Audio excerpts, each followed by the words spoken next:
Hi everyone, my name is Ayush Mittal. I did my undergraduate from Manipal Institute of Technology in Karnataka in Electronics and Communication Engineering. For the past 3 years, I was working at XLRI, a software engineering company.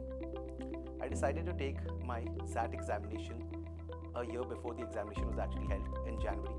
And I realized that XAT is a little different from CAT. CAT is a very fast-paced and time-sensitive exam, and it tests very intensively your quant and logical ability skills. But XAT, on the other hand, while testing the same, gives you an ample amount of time and space. I think XAT is an exam that is meant for people from non-engineering backgrounds specifically, who want to really do well as say coming from a humanities background or coming from say a commerce background. I think XAT they will do fairly well with.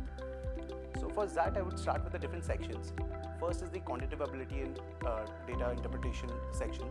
For the QADI section, I think you need a lot of clarity as compared to CAT. The examination gives you a lot of time, but the clarity required for the examination is a lot. So my one tip would be that instead of focusing solely on solving a lot of questions, the right way to go about it would be to do fewer questions, but to solve them very deeply and thoroughly. Try to get your concepts well in place before you actually move on to the next question, and try to really reason through why you got to where you went and do every step thoroughly.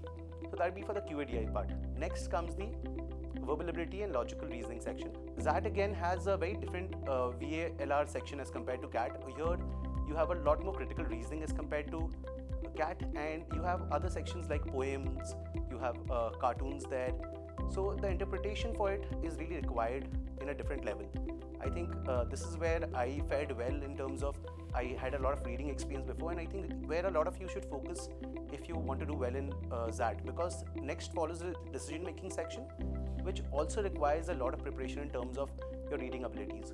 For VLR and decision making, I specifically think that you should read a very intensive articles from Aeon or The Hindu and try to really read them slowly and try to grasp the entire article at once instead of rushing through it and trying to get small parts of it, because otherwise you'll have to read through the entire article multiple times, and that might not be a favorable thing. So maybe try to grasp everything at once when you read it. Coming to the decision making section, where I did very well, I was not very prepared for it in the sense that I wanted to be.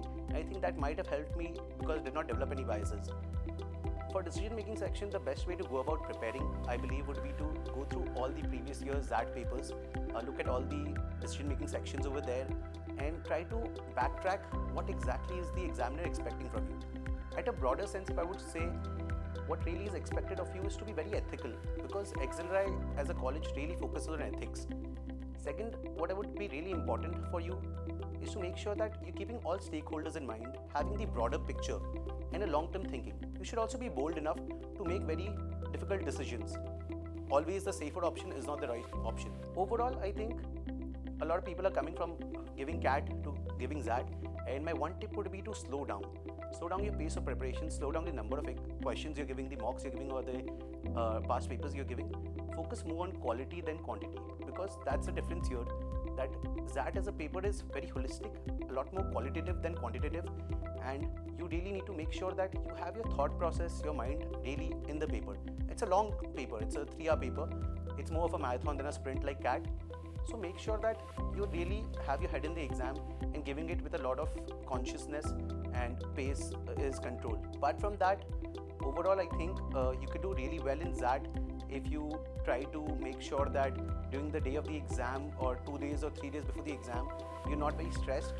You take some time to help yourself, chill around a little bit, make sure that you're just revising your basic concepts a little bit, and then go into the XAT examination with a light head instead of a very serious or a very stressful attitude. It will really help your examination. So I did really well in my examination. I was able to score a 99.93 percentile overall, and I think if you go with a light head and with these small tips I gave, I think everyone can do well. And to be very honest, I'm not the most studious person. I think if you give in a little bit of time and effort, you'll do very well as well. All the best.